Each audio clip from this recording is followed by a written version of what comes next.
Hello, everyone. Welcome to the Fantasy Authority game day for week 3 of the NFL season. We are here. We are ready to go. We're hoping for a Dolphins win this week. Well, I am at least. Kevin over there is hoping for a Chiefs win. And we're here to give you fantasy advice. Like fantasy advice, not just fantasy advice. We're gonna go Valley Girl fantasy advice, right? Yeah, we also give life advice, whatever you need. Yes, life advice, You need help with your relationship? We got that covered too. We're good. I mean, that might not be the best, but We've both been in relationships now for a long time with our significant others, so we know a thing or two. Yeah.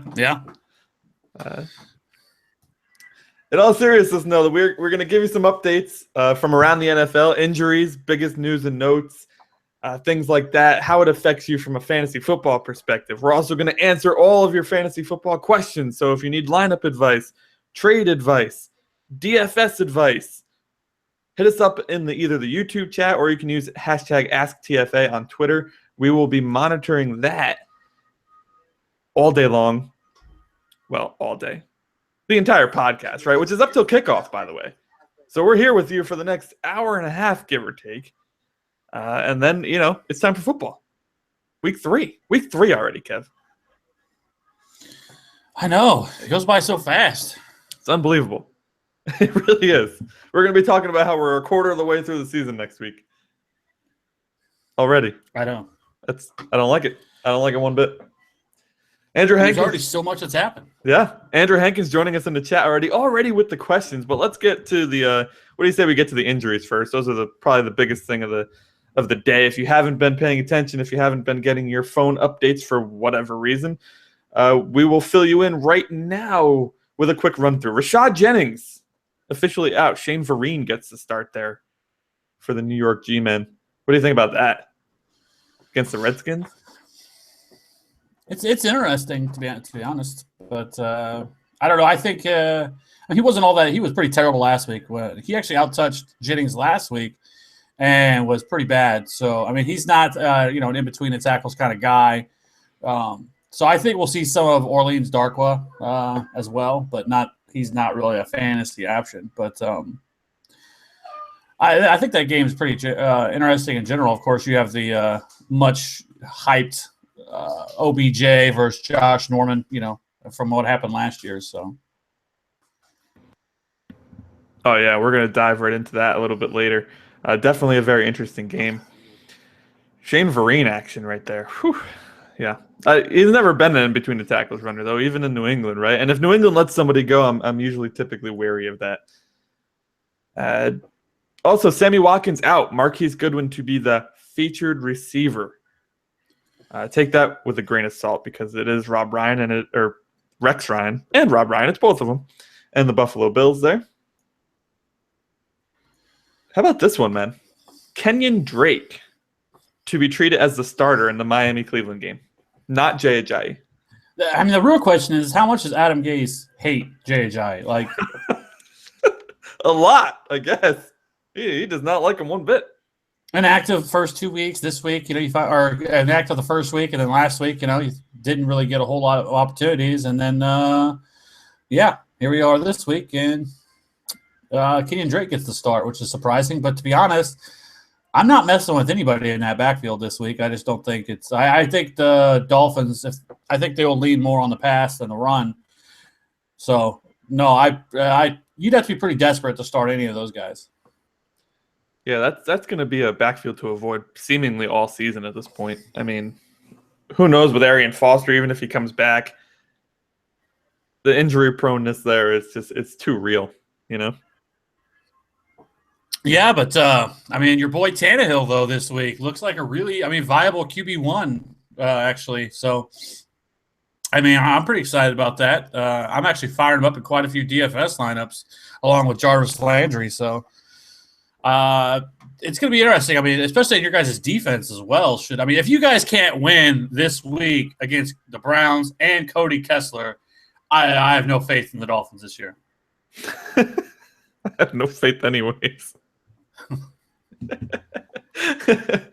Oh man. It feels like the Dolphins are just like the essential or of the Jordan crying meme phase. Really, it's exactly what they are. Hankins just puts in the chat that Joe Hayden is also out for Cleveland.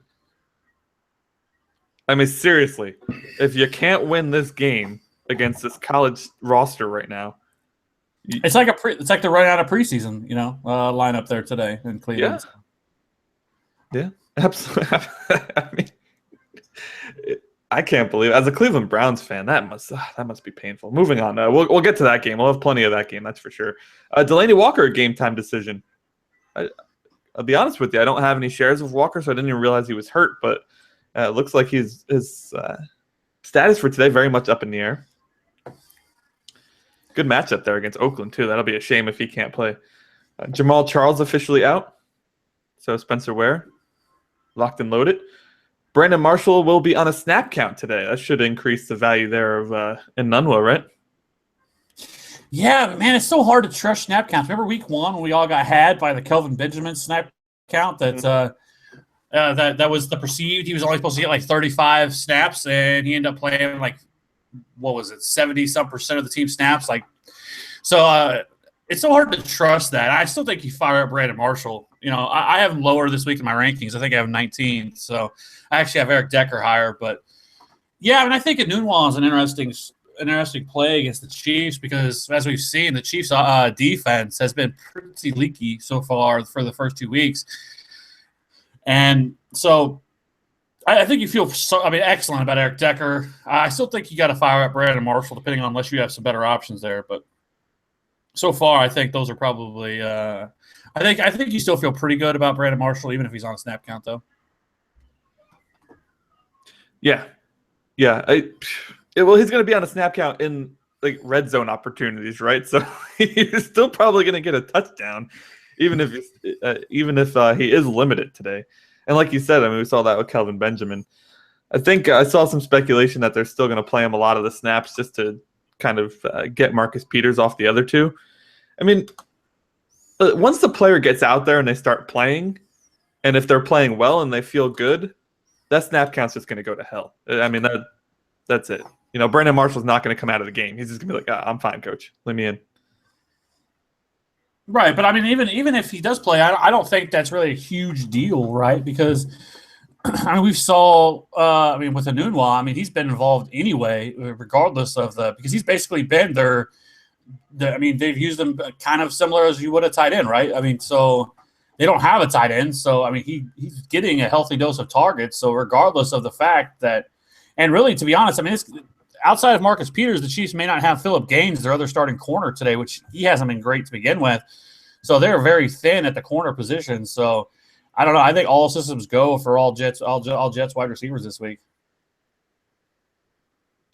Yeah, the Chiefs defense has been a bit disappointing. I know you called it out in the offseason. And I was like, get out of here. You're just being a pessimistic fan. But whew, maybe not. Maybe you weren't. So I would have liked it, yeah, I bet. Willie Snead's status is also up in the air. He'll be a game-time decision as well. How much do you hate game-time decisions, by the way? Well, and we've seen it now, too, by the way, with the questionable tag. Like, you go to, any rankings or Fantasy Pros rankings or whatever, like whenever I was setting my rankings for this week, it's just like, it almost feels like there's more questionable guys than there are actually guys without a questionable tag. So it makes it so tough for fantasy football because we don't know what to do. Like, Willie Snead in New Orleans, he may not play. But that's a Monday night game.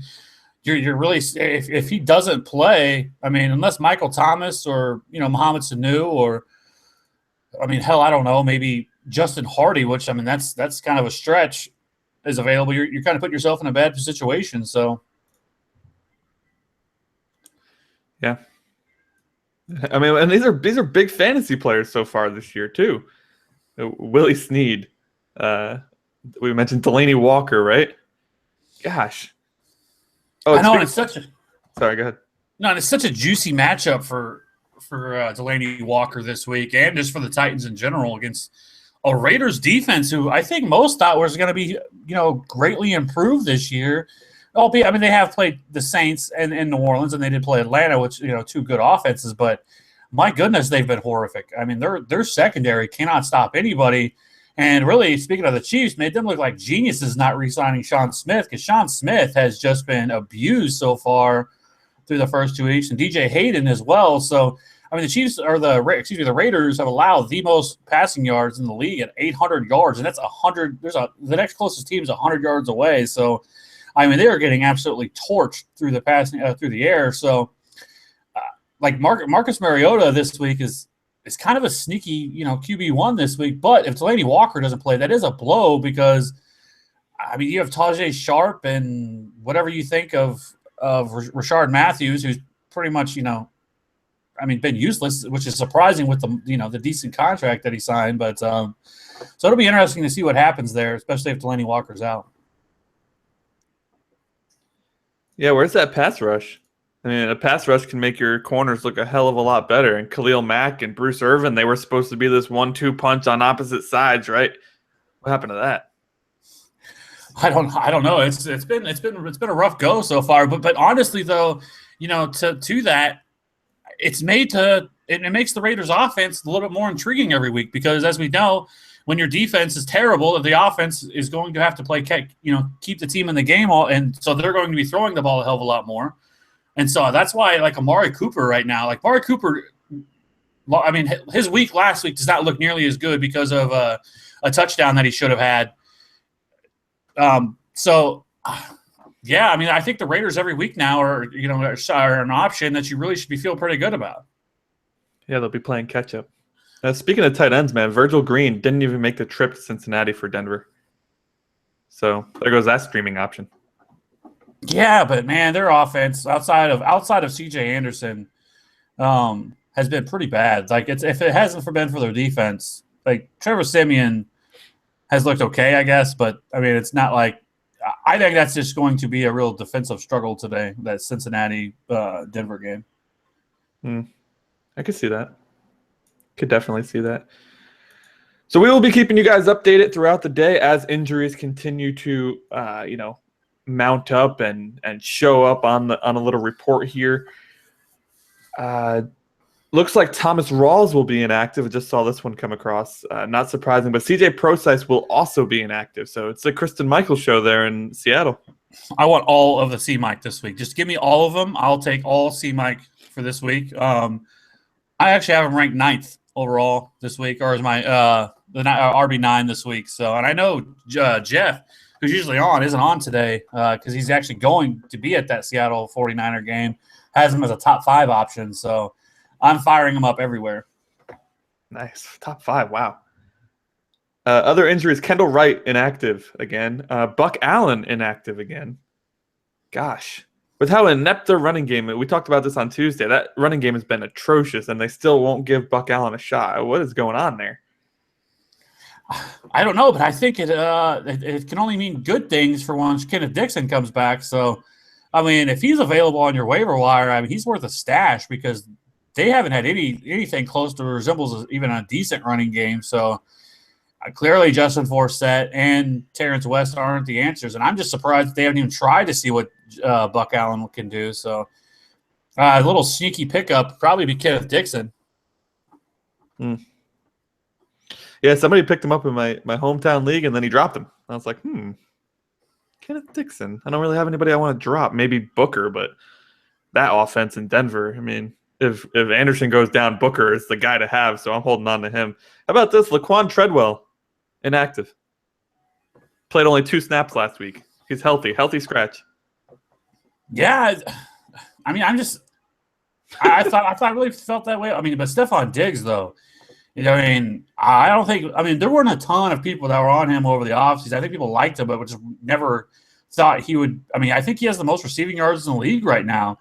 I mean, he's been a beast so far. So, I mean, Treadwell never really seemed like he got it in the preseason, and I mean, I wasn't overly high on him heading into the season. So it just doesn't really surprise me, but it's going to be interesting today playing Carolina because if they get behind, I know the Vikings have a stacked defense, but it's in Carolina, and if Carolina gets out, I mean, Sam Bradford's going to have to, throw the ball around. So it's a little surprising that Treadwell would be a healthy scratch, but I mean, I guess that could be good things for Kyle Rudolph and obviously Stephon Diggs, and then I don't know, maybe Charles Johnson can get a little involved.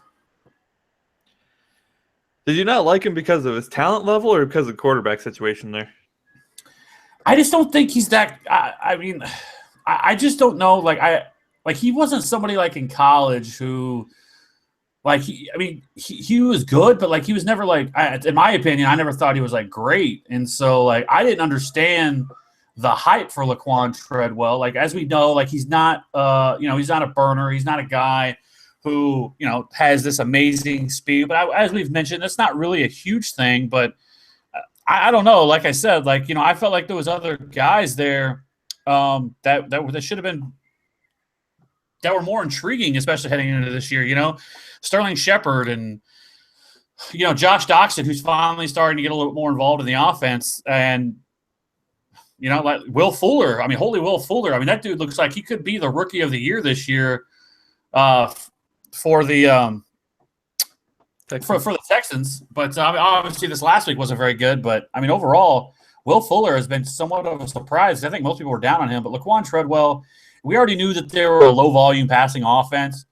And so, I mean, that didn't really help his situation. And it's one that I was kind of afraid of. I remember talking to Matt Harmon on a show I think it was all the way back in March when we were talking about that. And, we showed our concerns. And I know he was actually, if I remember, a little higher on Laquan Treadwell then. But regardless, I was just never on Laquan Treadwell. I mean, he certainly could be a guy down the road. But as of right now, things are not looking good for that first-round pick. Yeah, I was very high on him, but I guess the first warning sign was when you saw people start referencing him as a poor man's Amari Cooper. And you're like, well, wait a second. Amari Cooper's only in his second year. How can he be a poor man's Amari Cooper already? And it's like, what the hell? What does that mean? Yeah.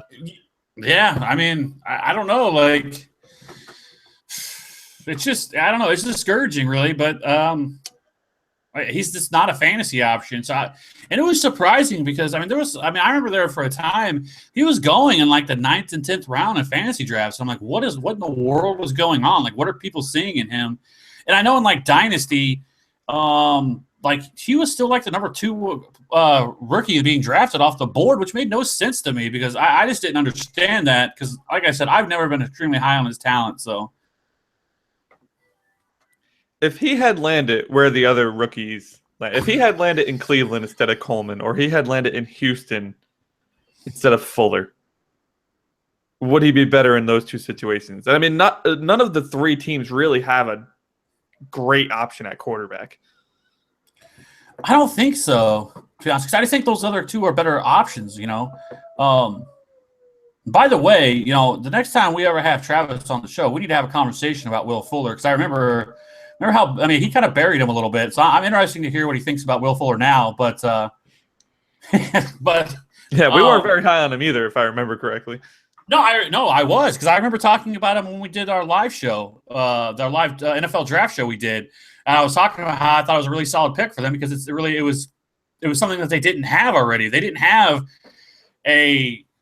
that type of player. DeAndre Hopkins is great, but they didn't have a burner who can go over the top like Will Fuller can. So I'm more surprised as much as he's been involved to this point. But, I mean, he's looked pretty damn good so far. But Brock Osweiler, holy hell, he's looked terrible.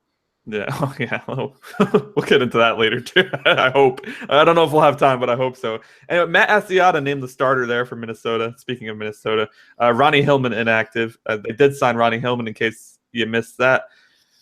Jonathan Stewart, inactive. No surprise there. I just saw one come across the board. Chris Ivory, active this week. You rolling out Chris Ivory? I mean, I guess if you're desperate a little bit, I'd like to see we have yet to see kind of how how those things will shake out between him and Yeldon. But you got to figure he's going to get the bulk though. Yeldon's looked awful. Oh, no doubt. TJ Yeldon has been horrific. I mean, he really had an opportunity the first 2 weeks to really, separate himself a little bit from Chris Ivory, and he did not do any of that at all. No. Okay, so we'll keep updating as the updates come through, because I'm sure they're going to be coming throughout the show. We do have a few questions to get to, though. Andrew Hankins here. He's got 2 of them for us. The first one is he has to pick one. PPR league, flex position. He has Quincy Enunwa, Emmanuel Sanders, and Shane Vereen. Now, he actually did text me this before the show, and I said I thought Enunwa was the better play there. What do you think? Oh, man. I don't know. Without Rashad Jennings, I think Shane Vereen in a PPR format is pretty interesting. Like I said, I don't think he's a great, in between the tackles guy, but he's certainly involved in the passing game. And without Rashad Jennings there, he should see the bulk of the workload today. So, I think Enunwa is very interesting. And then you have Emmanuel Sanders, but I'm not really high on that game whatsoever. So I would probably go Shane Vereen.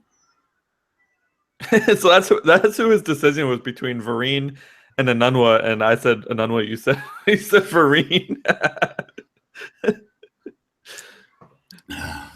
Best of luck figuring that one out.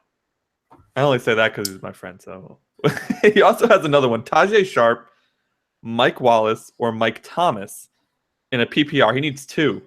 Who of those 3? Man. So if Delanie Walker's out, I'm probably going Tajay Sharp. Man, it's so tough because I want to say Mike Thomas if Willie Snead's out, but obviously we don't have the luxury of waiting until to see if Willie Snead's going to be out to make that call. So right. Because I think if Willie Snead's out, Mike Thomas could easily be like a wide receiver 2 this week. But I think I'd still go with Mike Thomas against Atlanta. Yeah.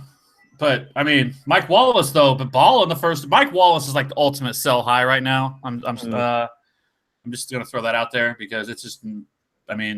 There's no way he keeps up this pace. But it is against the Jaguars too. That's a cake matchup there. They all have good matchups.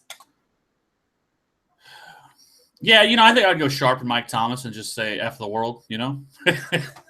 Sharp and Thomas. The HK Baller joining us again, too. Thank you guys, too, for joining us here on the live show. Hope you enjoy it.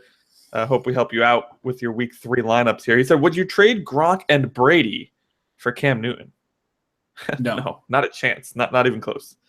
Brady's going to tear it apart when he comes back. Have you seen that team play? Oh, man. I know. I'm trying to get Brady.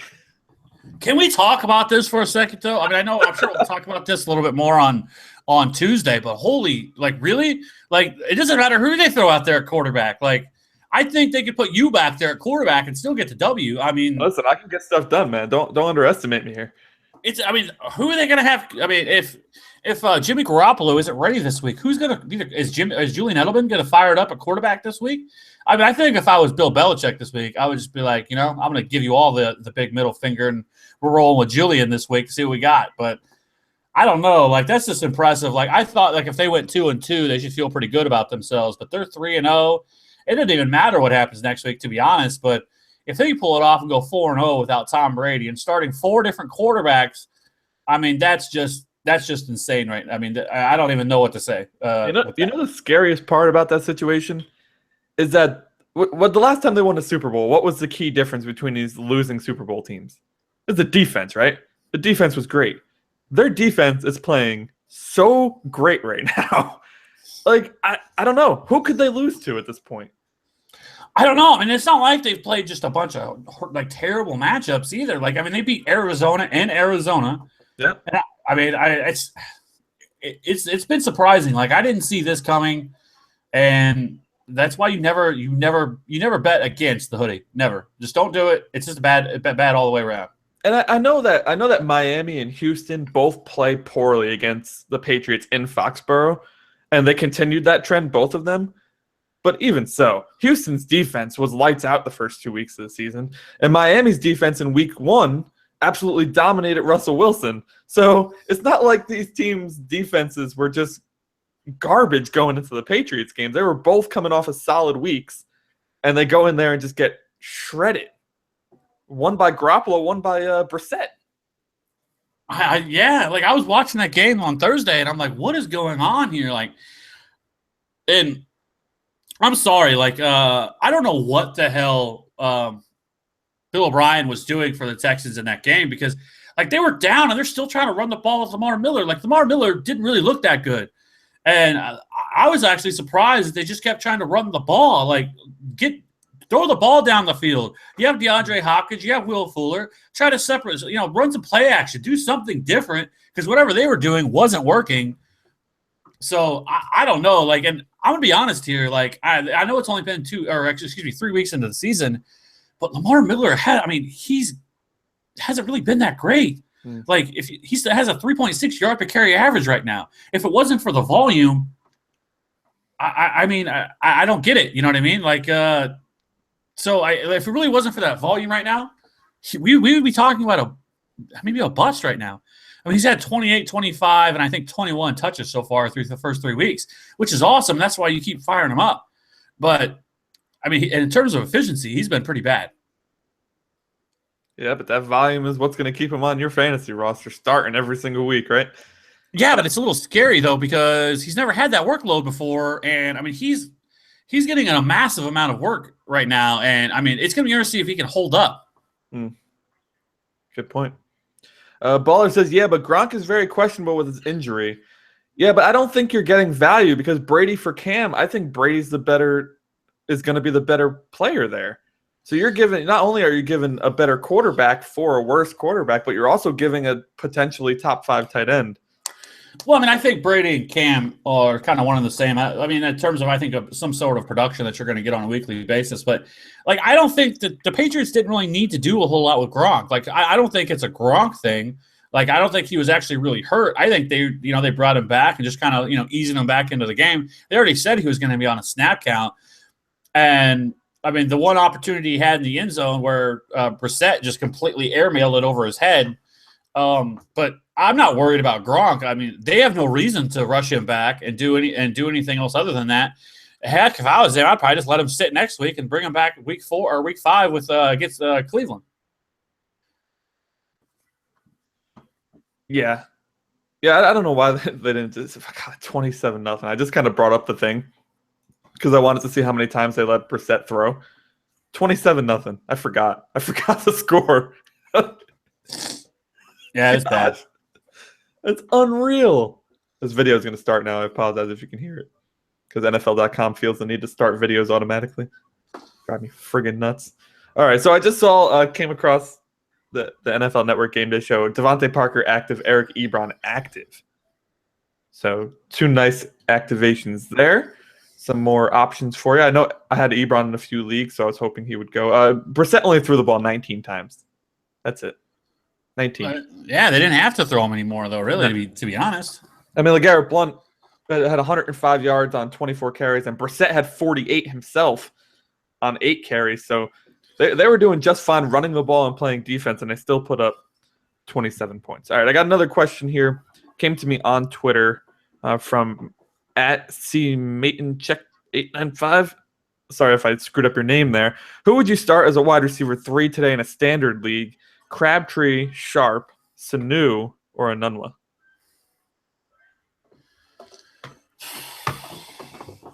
So you got Crabtree and Sharp with Walker out, or Sanu or Anunwa.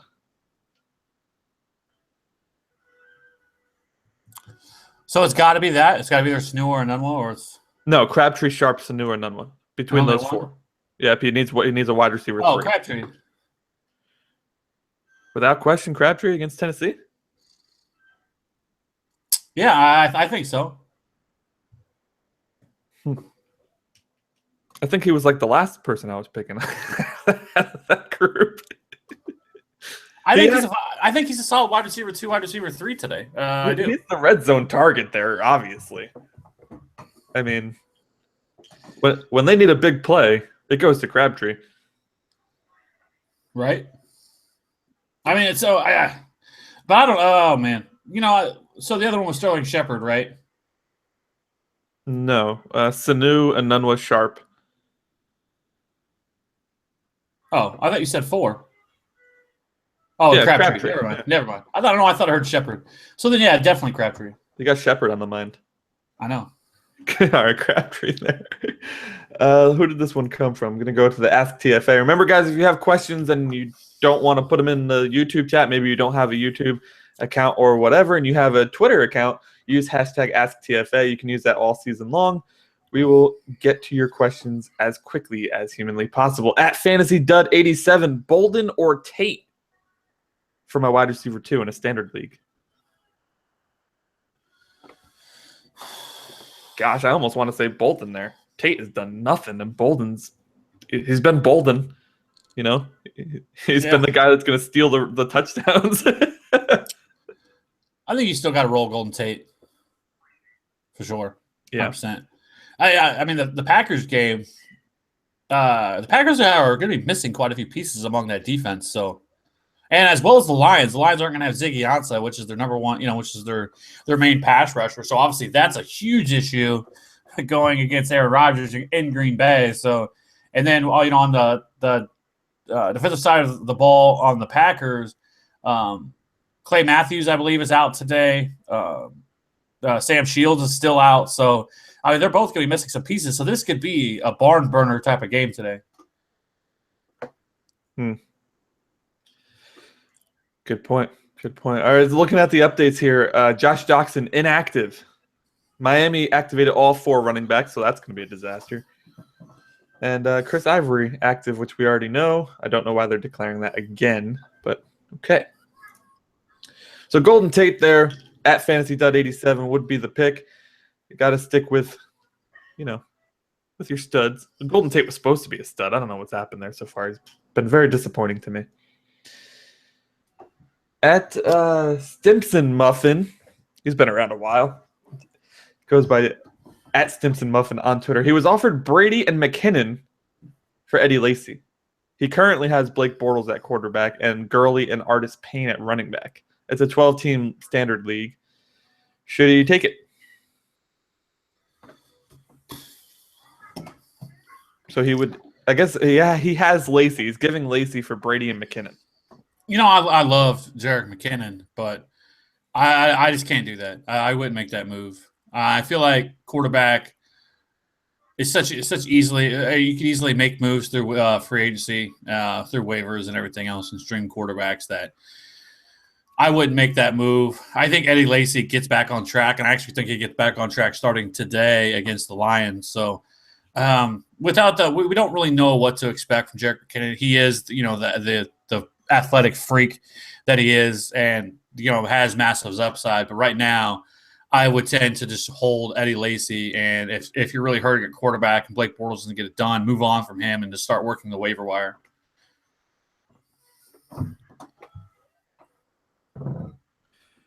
Yeah, man, I agree that quarterbacks can be picked up from the waivers and streamed and stuff, but man, you can't stream a Brady.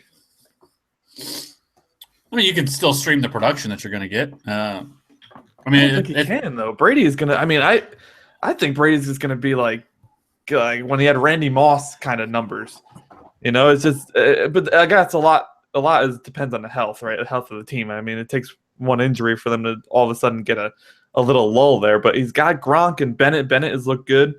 Amendola and Chris Hogan and Edelman, and we know that the guys. I mean, he's got a pretty good arsenal there.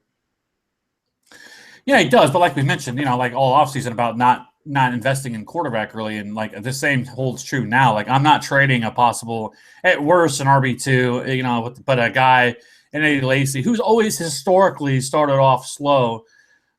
Every year he's been in the league, that could end up being a top 5 fantasy option. Where I don't know if you can say the same about Jerick McKinnon. And like I mentioned, with Blake with quarterback, I feel like you can still work. I feel like you could just not draft a quarterback in fantasy and then just stream every single week in like a 12-team league and be just fine. I just don't think you need to invest.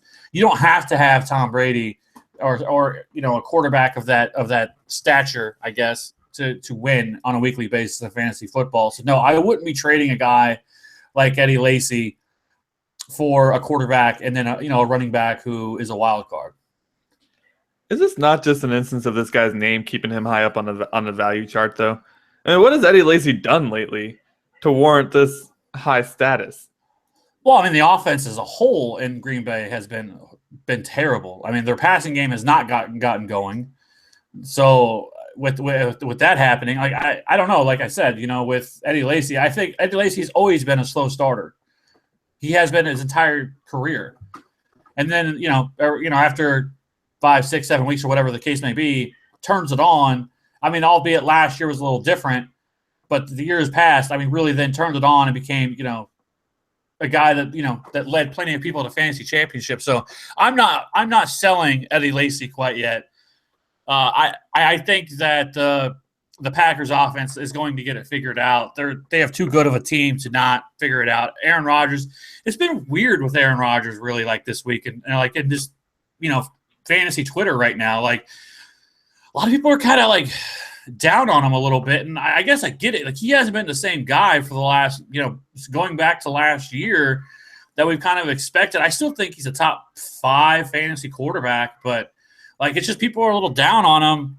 And like I think like PFF put out something like about him, like something negative, a negative article about him this week, and like I've seen plenty of articles written about him about how he's not the same player anymore and he lost his confidence. And I don't know, like to me, like I don't really get it. I think he's going to be okay, and like we mentioned, I think this is the week that he gets it done this week and really kind of turns his fantasy season around. I'm not doing this trade either, but I'm not very high on Eddie Lacy. And so far this year, it's trending towards what he did last year, which is a very poor season, 750 yards and 3 touchdowns. And just looking at the attempts per game, his first 2 years, his first year he averaged 19 carries a game. Second year, 15. Last year, 12.5. And so far this year, only 13. If they don't start getting him the ball more, I have my doubts about Lacy. So, no on the trade still, though. If you can get a different running back from McKinnon, it's mainly because you're not getting much for the running back spot there, right? I'm not a big McKinnon fan.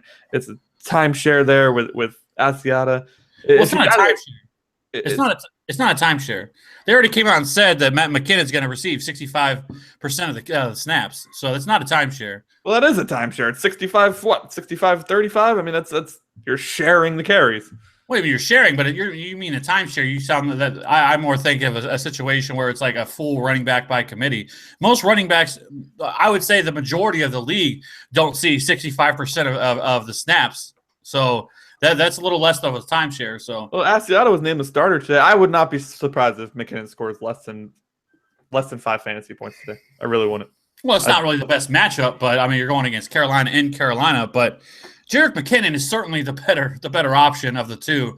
Matt Asiata is just a guy, and that's all he is. He is, but like Asiata had bigger games than McKinnon. I mean, we had this discussion on Tuesday back when they were both splitting carries when Peterson was serving a suspension or something like that. I'm not that impressed with McKinnon. It was his rookie year. He may have gotten a lot better. I don't know. I have to see it to believe it. I am not that high on that guy. We have a lot of questions, though. We have a lot of questions. But no, to that point, though, real quick, that people don't realize either that Jerick McKinnon in college wasn't a running back; he was a quarterback, and so it obviously is going to take him a little bit more time than most. But like from a lot of people that I've read, like people that I trust, like he's one of the best pass blocking running backs in the league, which is going to help him stay on the field. And this whole idea of Matt Asiata as the third down option is ludicrous. Does Matt Asiata at all look like a guy who would be a third down running back? Like, is that what your prototypical third down guy looks like? Absolutely not, right? And so, like, that makes no sense to me. And when we're talking about just pure talent, Jerick McKinnon has it in spades over Matt Asiata. And so you're right. Maybe he doesn't put it all together. Maybe things don't work out. But I'm shooting for upside, like we talked about. So I'm all aboard the Jerick McKinnon train. I just don't think it starts this week just because of the matchup. I'm trying to avoid that train from hitting me. So at Scoop the Loop 11, nice Twitter name there. he's got Gio, Rashard Matthews, Watkins, or Jennings PPR flex. So he clearly put this before we found out about Jennings. So Gio, Rashard Matthews, and Watkins is out too. So it's really between Gio and Rashard Matthews here. in a PPR flex position? It's not even a question. It's Gio. Gio, right? Yeah. Although Gio it would be there. interesting because has it become official that Delanie Walker's out, or is that just he's game time still, right? No, he's game time. Yeah, Delanie's game time. Has there been any updates towards that? Let me take a look. Dun, dun, dun. Nope, Chris Avery's still the top update, so no, not yet. Okay. No updates yet. We gotta, they're gonna wait until 12:59 and let us know. Oh no, Delanie Walker's out. Is he? You gotta use Twitter, bro. Twitter. I don't know what you're using, but yeah. I use Roto World. It's usually pretty solid. Oh yeah, Mike Clay just 37 minutes ago. Delanie Walker out. Delanie Walker out. That's tough, man. That's tough. The fantasy tight end has been struggling, and the one guy with a great matchup who's actually been doing well out. Yikes. So at Ryan Marcone says he needs to pick 3 out of Landry, Dez, Shepard, and Diggs. So bench one of them. Landry, Dez, Shepard, Diggs. I'm benching Shepard. You're benching Shepard. Oh yeah. You're starting. You're starting. You're starting Diggs for sure, and Landry for sure. So but there's Shepard is between me. Yeah, to me, I don't even think that's a question though. I don't think Dez and Shepard is a question. What has Dez done to not be a question? Besides having a name. What do you mean besides having a name? I don't understand what that means. I mean, he's still Dez Bryant. Exactly. You're going based on his name, not his production. Do you know who they play this week? Who are they playing this week? The Chicago Bears. Okay. The Chicago Bears, their entire team is hurt right now. Like, that's going to be a bloodbath. I'm weary of those, though. I'm very weary of those games where we think it's going to be so lopsided, and then it ends up not being. I mean, the guy has 8 catches for 110 yards through 2 games. That's one of those games was a 100-plus yard game. So, I mean... Oh no! The first week of the year was not very good for him. Last week is when he, got a little bit more involved in the offense. But I'm for sure starting Dez Bryant. Like we say, don't sit your studs. And this is a matchup from heaven right now. I mean, I love that entire. I mean, Dak Prescott deserves serious start this week against that defense. I mean, not even to mention that. Like I like the Cowboys' defense this week going against Brian Hoyer and whatever else they're running out there, on offense. So the Bears have been destroyed by injuries, and their secondary was already bad, and their defense was already pretty shoddy. And now with just the amount of injuries they have, there's no way that I wouldn't start Dez Bryant this week. Like Dez Bryant, to be honest, I think he's a great buy low. To be honest, I think he's going to be more involved in the offense. There's no way they can continue this Cole Beasley and love affair that's gone on so far there. I think this is the Dak Prescott coming out show tonight. The Dak Prescott coming out show against Chi-Town. I guess we'll see. I guess I would still sit Shep too. But I'm making an argument. Trying to make an argument. Wasn't a very good one. At Jared D. Grant has 2 questions for us. Gio or McKinnon is the first one. Gio. Or Luck or Ryan. Luck. Oh, man, that's tough, but yeah, Luck. So stick with Luck and go with McKinnon or Gio. I'm sorry, not McKinnon. There in that one. At Trey's Twins here on YouTube. He says he's 0-2 in my 12-team standard league. So after losing Peterson last week, I'm playing against the guy who drafted and is playing McKinnon. I've been really tempted to play Matt Asiata over Langford and Hyde.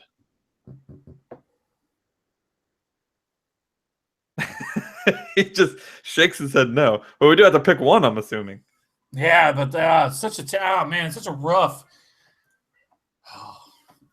Because I don't really like Langford either. But Langford, I wouldn't be surprised if he's not the starting running back here in the next few weeks for Jordan Howard. But I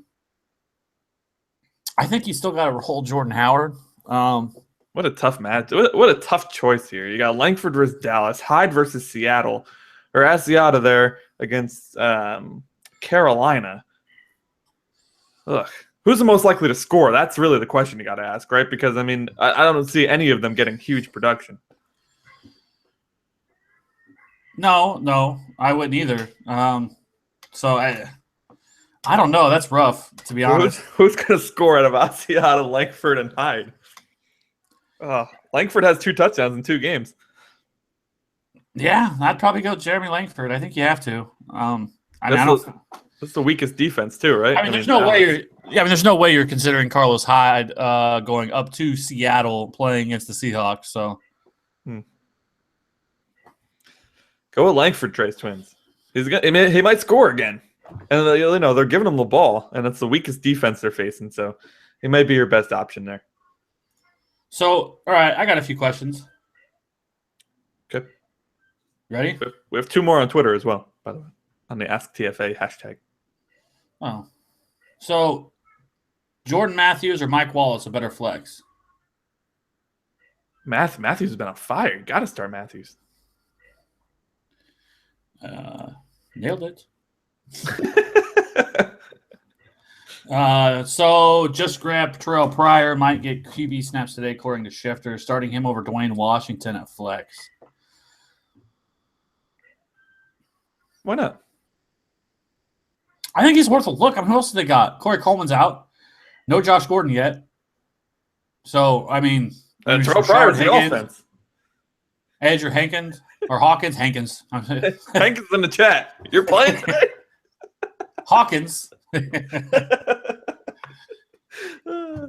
Fire him up. Fire up Andrew Hankins. Right in the chat. Get on him. They're both not really great options whatsoever, to be honest. But Dwayne Washington, though, is he could come out of all this what happened over the weekend, over last weekend with all the injuries, as the guy that really should have been picked up. He is very intriguing in terms of just measurables alone. He's a big bruising back, 220 pounds, but also ran a 4.40. So, he's sort of a unique guy compared to – he's not Theo Riddick. I don't think Theo Riddick can be an in-between-the-tackles runner, somebody that you count on in that role, although he will be asked to do that today. But Dwayne Washington – if you remember last year, it was all the Zach Zenner hype, right? Everyone loved Zach Zenner. And so, really this year, he's been inactive. And Dwayne Washington beat him out in preseason. So – I like Dwayne Washington, and I think he's actually a really intriguing hold with the Amir Abdullah news and everything hitting the IR. And now it sounds like, even though he was on the, I believe, IR to return, the lines I read today that don't believe he'll be back at all this year. So I think Dwayne Washington is actually a really sneaky hold. And if he's available on your waiver wire, I would be running out to scoop him up as soon as possible, because I think he could be one of those fantasy lottery tickets we talk about. So. But just for today, I think you got to go go Pryor, just because there's not much else there, and I think they're going to be playing from behind. So, yeah, for sure. He's pretty much the whole offense outside of Crowell, right? Duke Johnson's been okay, but with Kessler playing, who knows how he's going to be? It's a tough. Gosh, I had something I wanted to say about that. I completely forgot. Just completely left my mind. Oh. If you're the Lions and you don't think Abdullah is going to come back, then why use that designation? What if Stafford gets hurt, right? And now you can't use that designation for him. What if he is going to be out for 8 weeks or something? Now you got to hold him on your roster for 8 weeks. You never know, man. I get what you're saying, but I don't know. Because if Amir Abdullah does come back, obviously you want to have a chance to get him back. But, I don't know. Of course, that was just a report. You never know. That's nothing official. But so you never know. But, no, things do not sound promising for Amir Abdullah, at least for this season. So I see what you're saying. But, hell, I saw today, too, as well, that AP thinks he can be back in 8 weeks. So. Oh, jeez. AP coming back. Which should be surprising, considering everyone said it's like a 4 to 6 month rehab. So but then it is he was the guy who the last time tore his ACL was back in 6 months and was an absolute monster. So I wouldn't put it past him. That's true. You're right. Our boy TN here in the YouTube chat. I was going to call you TN forever now. Now that Delanie Walker is out for DFS, is Dwayne Allen a decent replacement? If not, who is a decent replacement, not named Reed or Olsen? And DFS? Yep, get your DraftKings open. Oh, I don't even have to get it open. It's already been open, sir. With my 15 to 20 lineups I have going for today. I found myself, obviously Dennis Pitta but he's going to be really, really chalky. He's 3,400 on DraftKings. So, I mean, I guess it depends on if you're playing cash or GPP, but, in a cash, I think it's all Dennis Pitta because we've seen the workload that he was received. 12 targets last week and 9 receptions. So you just don't see that typically from a tight end. But if we're talking about a GPP play, I really like Jesse James. The man has been on the field a ton, and I have him in most of my lineups this week. It's either him or Dennis Pitta. I'm a bit intrigued by Zach Miller because I do think they're going to have to play from behind in that matchup, and I think he's going to be a solid, decent red zone look. So and at the end of the day in DFS, if a guy gets you a touchdown, you feel pretty good about it. So those are the players that I'd be targeting. Are guys who you feel have the best. And I think Jared Cook is also who was kind of the Jared Cook hype train over the offseason. Hasn't really taken off, only averaging 4.4 fantasy points per game. But in this matchup, like I mentioned, very high scoring. Jared Cook could easily find the end zone. So all around the same price range or substantially cheaper than what Delanie Walker was. So, those would be the guys that I'd be targeting today in DFS. Good stuff, man. I haven't gotten into the DFS lineups yet. I'll get there. Not yet, though. Miguel says, Riddick, Sims, Tate, or Sanu. He needs to pick a running back 2 and a flex. So definitely Riddick, for sure. Riddick and Sims? Yeah, I think those Charles Sims, yeah. I love Charles Sims. Love Charles Sims. So. Great matchup today. And I think of all the guys who were affected by the injury this week, the RB2s that are now thrusted up, I think he actually is in the best spot just because I think he's the one that gained the most value because of the workload he's going to now assume. So he was already the pass catching back. And when you're looking for, a fantasy back in fantasy, the one thing you should look for the most is a guy who's going to receive, who isn't that, is not involved in one or the other. So I think he's going to be a viable 3-down running back. And I think against the Rams, who have a decent defense, but I think Chuck Sims should be, an RB2 today, I guess. Yeah, if that's a PPR league, you're even better situation there with Sims and Riddick. He does not mention if it's PPR or not, but Riddick and Sims either way.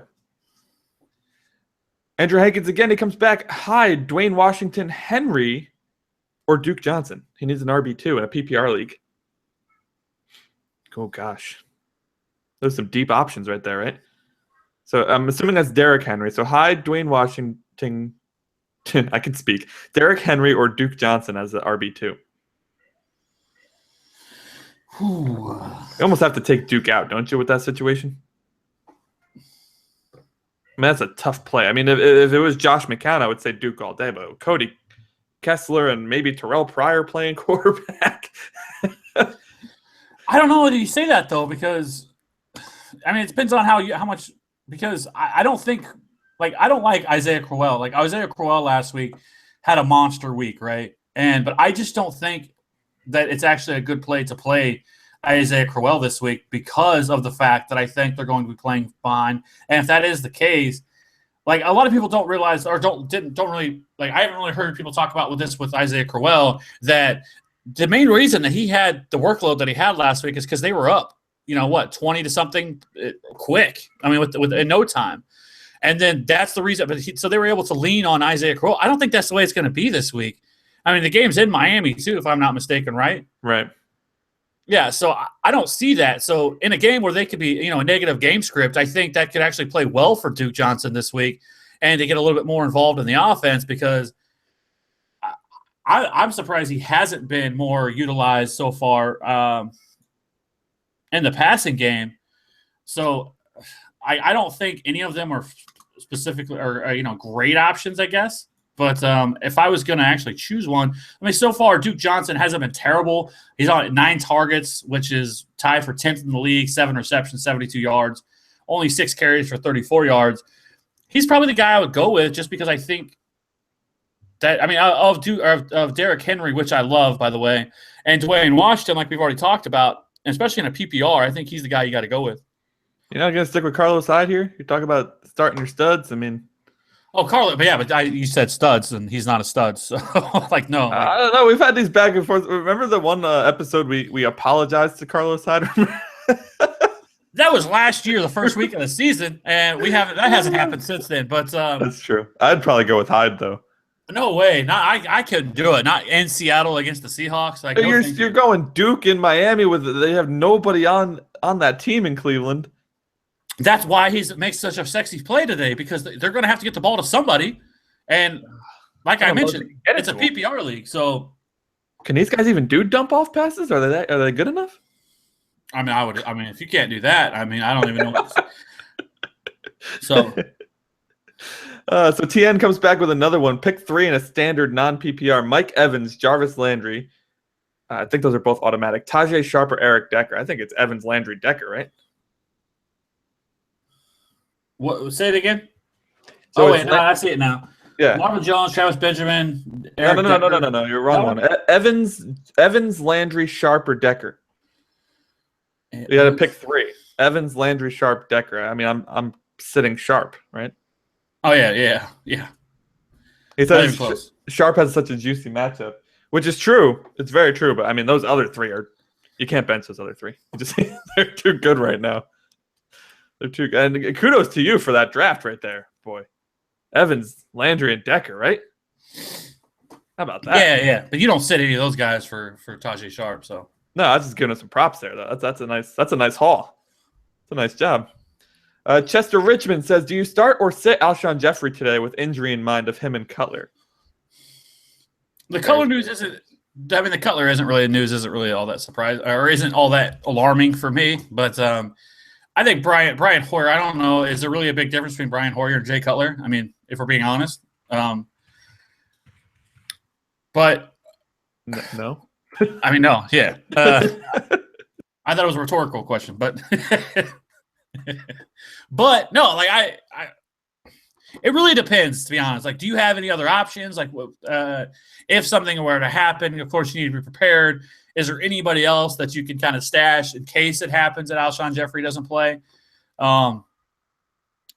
Because there's no way I want to sit Alshon Jeffrey because the Cowboys, their defense isn't all that great either.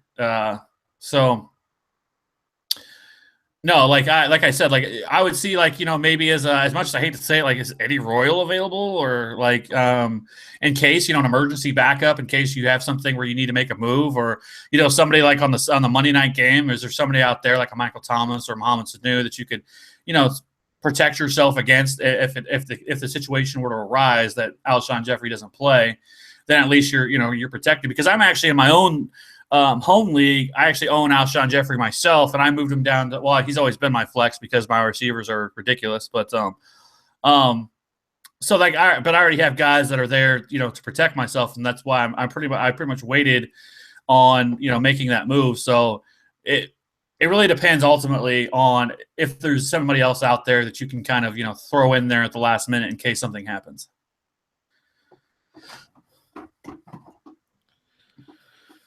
Fair enough. He also has a lineup question here. I also have Marvin Jones, Travis Benjamin, Eric Decker, and a few others in the wide receiver mix. Planning on playing AJ Green as my wide receiver 1. Good choice. I don't. There's not really a question there, Chester. Oh, start or sit Alshon. Okay, that's in addition to the Alshon thing. So he has Alshon, Marvin Jones, Travis Benjamin, Eric Decker, AJ Green. I'm assuming they're starting 3 receivers. AJ Green's a must start. I think Eric Decker's probably a must start. So that's the context for Jeffrey. Yeah, I got it. So between Jeffrey, Marvin Jones, and Travis Benjamin there, would you start Jones or Benjamin over Jeffrey?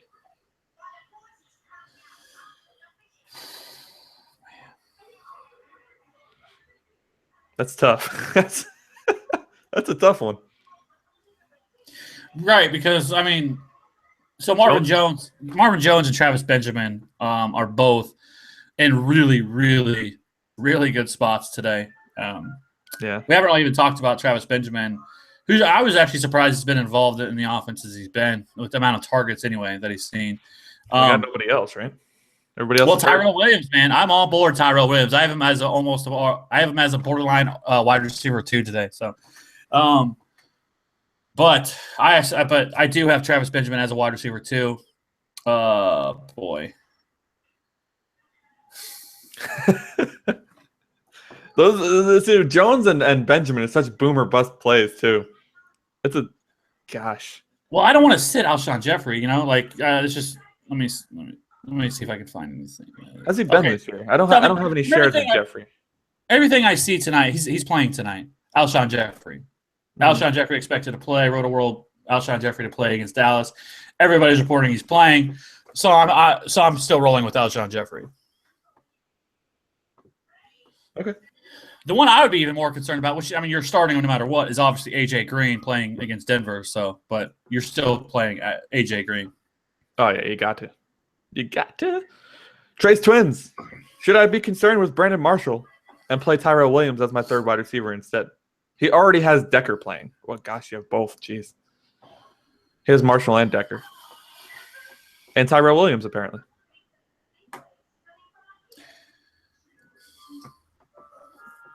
Oh, boy. No problem, Chester. Thanks for joining us, man. Sorry, Chester. Thanks everybody that's joining us, actually. Appreciate it. But that's such a tough call because, like I mentioned, Brandon Marshall is Brandon Marshall going against a Chiefs secondary who's been so bad. You see the Chiefs stuff that I'm wearing. I am a Chiefs fan. I watch every single game. And, I called and I thought all offseason that their defense was not going to be anywhere as good without Justin Houston on the field. And that's been the case. But we don't know what's going to happen with Brandon Marshall. Brandon Marshall maybe only plays 20 or 30 snaps, and then we're all pulling our hair out, come this evening because they play the 3 o'clock game. Or he plays far more like the Kelvin Benjamin situation a couple weeks ago when we all thought Kelvin Benjamin wasn't going to play that much. We all sort of faded him and really blew up in our face. But with that being said, I think I would roll Tyrelle Williams. I love Tyrelle Williams this week. That's an excellent matchup against Indianapolis. In Indy, so that dome is going to even play a bigger factor. The Colts secondary is horrible. Phillip Rivers is going to have to continue to throw the ball and Antonio Gates is also out this week too. We didn't mention that.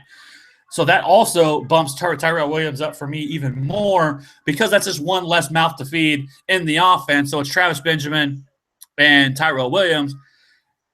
So I think I would roll the dice here and go Tyrelle Williams just because I know I'm playing the healthy guy who's going to get the majority of the workload. But don't hate me if Brandon Marshall plays more than what we think. But yeah, that's the tough part. What if that snap count ends up actually being a snap count? Then you're going to hate yourself for not playing Tyrelle Williams over Marshall. That's a gutsy call. It's a real gutsy call. But he has Decker though, so. Oh, man. Yeah, and I'm never a fan. I love Decker. Love Eric Decker. I think Eric Decker could easily be a wide receiver 1. Is going to be a wide receiver 1 today. So, they do have the Chiefs have Marcus Peters, but Marcus Peters is the most boomer bust corner in the league. Gives up. He's just a ball hawking corner. He's always going for the interception, and so he gets burnt way too much. He's a terrific athlete, and players are able to get into his head without any issue. Which every time it happens, his play goes down big time. So I love Eric Decker this week. All right. I don't hate. Thanks. You're welcome. You're welcome. You guys can't hear the typing when I mute myself, right? I don't hear it. Okay, good. It almost seemed like you were talking louder when I was typing. I was like, oh man, can he hear this? Okay. Anyways, making sure we don't have a snafu. TN comes back. Langford or Yeldon?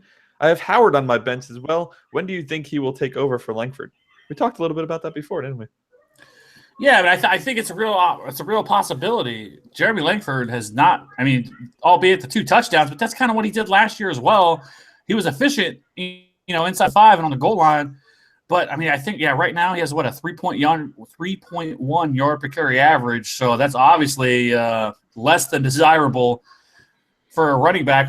He's only had 28 carries, and we sort of saw last week that his role kind of got diminished a little bit. So I like Jordan Howard, and Jordan Howard is available.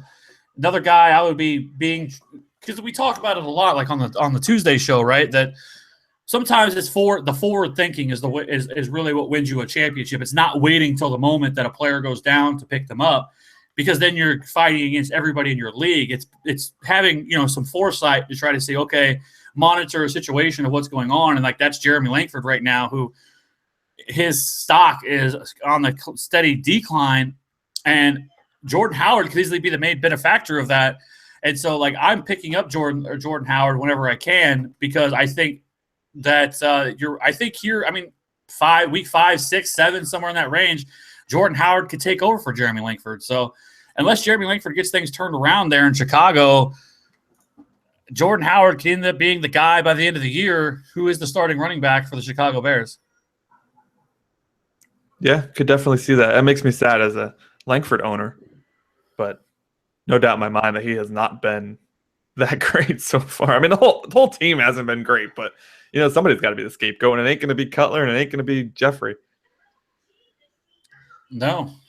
At PJ Hoffer07 on Twitter, he used hashtag AskTFA. AJ Green or Marvin Jones, PPR, and then Melvin Gordon or Mike Wallace in the flex. So AJ Green or Marvin Jones, I guess, would be one of his wide receiver positions. Then he's got Melvin Gordon or Mike Wallace at the flex. Oh, man. So AJ Green, don't you? You do, but it's such a there's matchup. It is. That's why there's certain situations you just have to have the gusto to go against what the grain would be, and then starting AJ Green. I know you have to start him, but Marvin Jones that was the other option, right? Marvin Jones. Yes. Mm-hmm. It's in such a better situation right now this week. I mean, he's getting the lion's share of the opportunities there, and in Detroit, like we mentioned, it's going to be a negative game script for Detroit. They're going to have to be playing from behind.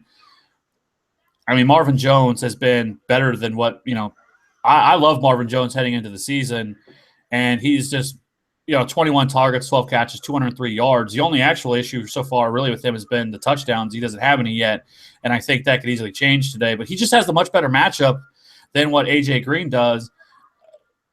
But I would hate myself, and I probably wouldn't be able to sleep tonight if I didn't start AJ Green, and then he just went off against Denver.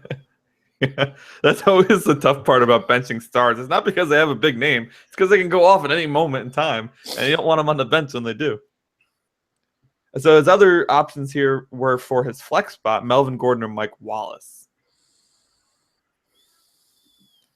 Does San Diego play this week?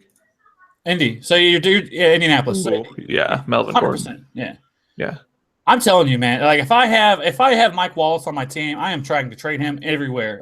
Before the game happened today, just throwing trades out there, hoping that someone will bite, because I don't think Mike Wallace is going to sustain this level of production that he's sustained over the last 2 weeks, and so it feels a lot like I don't know if you guys remember the last couple of years, Eddie Royal, before last season, he had those couple in San Diego where you'd have 2 or 3 straight just monster games, and you're just and people were just going crazy about him.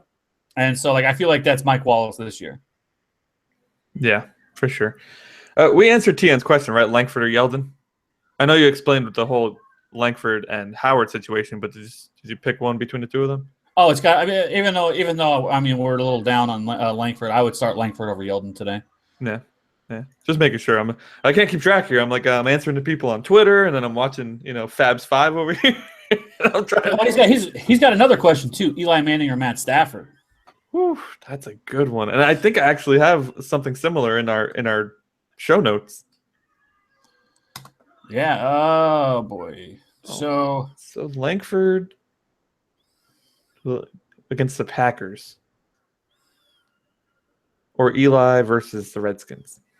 I'm going Matt Stafford. I have Matt Stafford ranked 8th this week in my rankings. So, and I have Eli at 10. Both really good matchups, like I mentioned. But Matt Stafford has looked fantastic. And to be honest, he should have had more fantasy points last week. But penalties negated I think a few touchdowns off the board for him last week. So I'm going Matt Stafford in a game, like I mentioned, that should be high scoring. I agree. I thought that the Giants' offense took a turn for the better last year, but they came back this year not really starting off as hot as I would expect it. Eli hasn't been a great play, and Stafford has always been a great fantasy play. I mean, for what he is as an NFL quarterback, maybe average at best, but for a fantasy quarterback, that dude's great. I mean, you're almost guaranteed 300 yards and 2 scores a game. Yeah, it's actually interesting. I was doing some research this week. Eli Manning is one of 6 quarterbacks in NFL history to throw for over 360 yards and not have a touchdown in the game. So that was kind of interesting. And then on top of that, Eli Manning is also another one of those 6. So he's done it twice. So. Antonio Gates or Charles Clay, A Machine 35. Thank you for joining us, man. Gates is out today, so Clay. Yeah, made that easy. that was an easy. Is there a better option, though? Is there a better option than Clay on your free agent wire? Who are some streamers that you're looking at this week, Kev? Well, some of the guys we already mentioned. Not playing today. Okay. Actually, I have one in particular. What do you think of Jack Doyle? Interesting. I think they're going to be playing a ton of 2 tight end sets. I think last week they played 60% of 2 tight end sets last week. So without Dante Moncrief in the mix and T.Y. Hilton, I think Jason Verrett is going to could shadow T.Y. Hilton today. So that leaves, Phillip Dorsett, who I really like. I think he's a viable wide receiver 3. Heading into this week. But as far as Jack Doyle, I think he's intriguing. We saw week 1 where he had the 2 touchdowns. I think he's going to – neither one of them are, these athletic specimens who are going to see tons of targets throughout, from the 20 to 20. But I think both him and Dwayne Allen are both options. But Jack Doyle in a situation where you're needing, some upside there at tight end. But also not just Doyle, but on the same in the same game, but replacing Antonio Gates, Hunter Henry – is very interesting. I know he's a rookie, so it's really hard to know what to expect from a rookie tight end. But as we've mentioned, they don't really have a lot of options there outside of Travis Benjamin and Tyrelle Williams and I guess Dontrell Inman. So without Antonio Gates, Hunter Henry, who is a very as a solid, obviously as a rookie, but a solid tight end there. So I would actually be intrigued by picking up Hunter Henry and maybe firing him up, depending on whose option. If Jesse James is there, maybe if Dennis Pitta was still available, which I doubt he is. I think he was one of the top, one of the higher waiver order guys this week. If those guys are gone, then I would actually think about Hunter Henry. Yeah, I'm actually rolling. Hunter Henry's a good one. Oh, man, rookie. But that guy, remember when we were doing our review? Back in March, he was like the guy who really could be something awesome, but Ohio State just never used him. Like he was a blocking tight end specifically. I'm excited to see if he can actually do anything. I am actually rolling Jack Doyle in one league where I needed a tight end option. I like him. A-Machine comes back with Fitzgerald or Landry. Oh, Fitz all day. Landry's got a juicy matchup there, but what if they go up early? Are they going to be throwing it as much? That's the question. I got a few. Ingram, DeMarco, Travis Benjamin, Christian Michael need 2 running backs and a flex. Who's the odd man out? Say them again. So he needs 2 running backs of Ingram, DeMarco, or Christian Michael, and then he also needs a flex. So then you can add in Travis Benjamin for PPR. I'd start the running backs. Maybe Benjamin over Ingram. I mean, Christian Michael has just too good of a plus matchup, and DeMarco Murray has been too good to sit. So Ingram's been down. I mean, has a great matchup too, but yeah, I'd probably still start the running backs. I agree. I love all their matchups today. So what? Okay, so here's Devonta Parker, or Michael Floyd. Who are you going with on that? I think you got to go Floyd, to be honest. I like Parker. I do, and I like we talk about the matchup, but I I think so too, but man, Parker was much more involved than I thought he was going to be, wasn't he? Holy cow. I was a little surprised by that. Maybe he turns into the Demaryius Thomas of the offense there. We're hoping. I've been waiting. I mean, he didn't play pretty much at all last year. Ah, gosh, come on, get it together. All right, we're running out of time. You have any more? I have a few more. Yeah, pick 3. Baldwin, Devonta Parker. It's funny. Demaryius Thomas, Jordan Matthews, and Nunwa, or Tyrelle Williams. We got to pick 3 from that. Gentle Jesus. PPR. All right, let's go one at a time. Who was the first one? Baldwin. Okay, he's good. There's the next one? Devonta Parker. We'll say no on that. I'm going to type him out here. All right, keep going. Demaryius Thomas. Toms. Okay. Jordan Matthews. J-Matt is a must start, so he's 1. Quincy Enunwa. Okay. Tyrelle Williams. Tyrell. We picked 3. Yeah. Ah, gosh. I want to go D-Toms, J-Matt, Baldwin. But Tyrell's sitting there staring at me in the face. Yeah. I don't like how that Seattle offense has been. I'm going D-Toms, J-Matt, and Tyrelle Williams.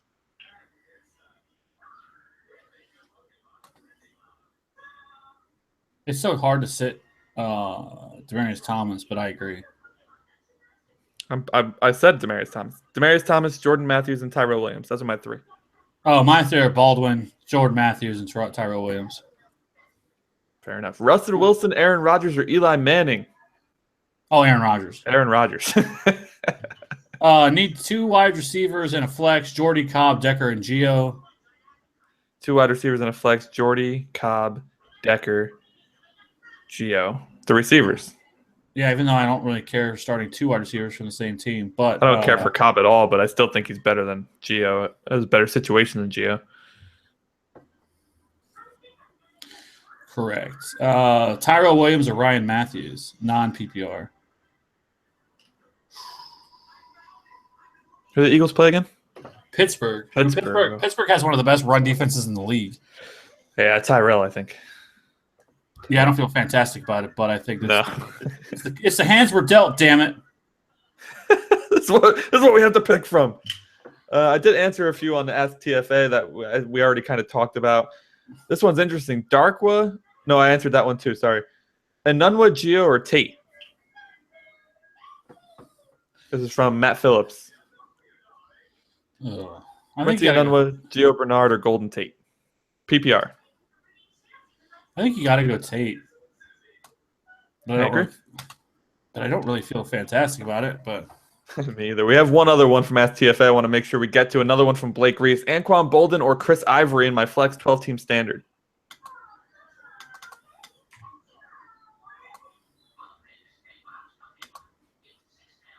Oh, man. Come on, 9 more minutes. What is it again? Anquan Bolden or Chris Ivory? I'm probably going to go Bolden. I want to see more from Chris Ivory and how all that's going to shake out before I make that kind of decision. I honestly might go Ivory there. But I'll probably stick with Bolden. You got more? Oh, yeah. Oh, okay. Terrell Pryor, pick 2, Pryor, Jordan Matthews, Terrence Williams, or Mike Wallace. Say that again? Sorry, I was answering Matt Phillips here, with who? Terrell Pryor. So pick 2, Terrell Pryor, Jordan Matthews, Terrence Williams, or Mike Wallace.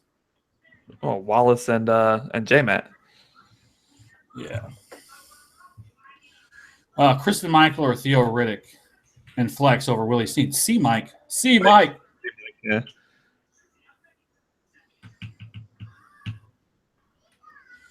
I like Theo. I do too, but there's no way I can pass up on that opportunity for Kristen Michael. Yeah, that C-Mike opportunity is too good to be true. Oh, we didn't even get to talk about this very much, but Jamison Crowder, who I love this week. Awesome. Love Jamison. Or Eddie Royal. Oh, God, Jamison. Eddie's a flash-in-the-pan type of player. Once every 6 weeks, he'll give you something. Russell Wilson or Eli Manning? Russell. They're in Seattle. Oh, Let's get it going. Tyrelle Williams? I guess that's – I hate when people put T. Williams. Like, folks, like there's a Terrence Williams as well. Tyrelle Williams or Tavon Austin? I want to say Austin, but you got to go Tyrell, I think. Is it PPR? Didn't say. Spencer Ware or Devonta Parker? PPR. I guess Ware. Yeah, I kind of feel the same way. Tevin Coleman? Or, oh gosh, I lost it. Where did it go? I'll get back to it. What happened? Tevin Coleman or I lost it. All right, I'll find it. Go with your next one. The suspense. Oh man. Okay. So Jarvis Landry versus Browns with no Hayden, or Big Kelvin versus Vikings with Rhodes on him. So Jarvis Landry or Kelvin Benjamin. I like the way he worded the question, though. We should have a competition. Who can word their lineup questions the best? Give you a cookie or something. Probably Landry for me. Latavius Murray or Isaiah Crowell? Murray. You didn't sound extremely confident in that. I like Crowell. I do. And nobody else likes Crowell. I do. I don't know, though. I found my question.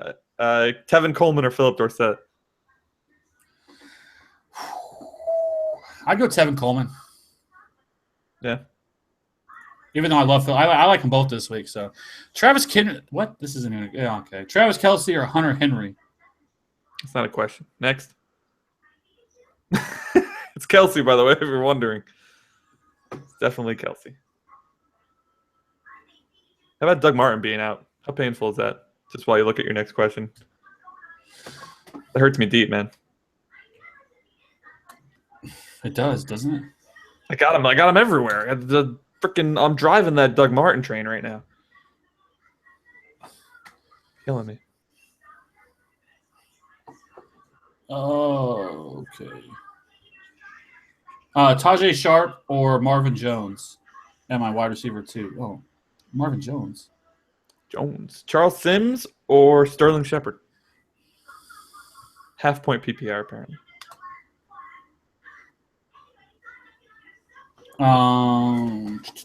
Say it again. Charles Sims or Sterling Shepard? Or Spencer Ware. Sorry, I missed one. Pick two.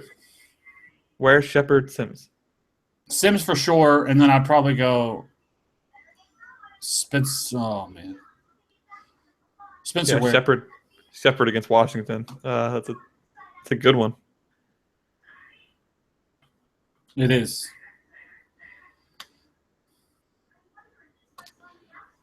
All right. What do we got? 4 more minutes. Let's get some more. Any other questions from the YouTube crowd here? Thank you guys all so much for joining us today, too. We really appreciate it. It's been a lot of fun. A nice little chat going on here. Do we have any questions for them? Let's ask the YouTube people some questions. See what they think. Yeah, we have a whole lineup of questions here. Let's see. Jeremy Hill or Emmanuel Sanders? YouTube chat. What do you think? Oh my goodness. Is that even a question? Isn't it? Neither have been very good. And Jeremy Hill's playing the Broncos? Oh, they're playing each other, obviously. That's the way it was set up. But you're going Hill all day? Uh-oh. Yeah.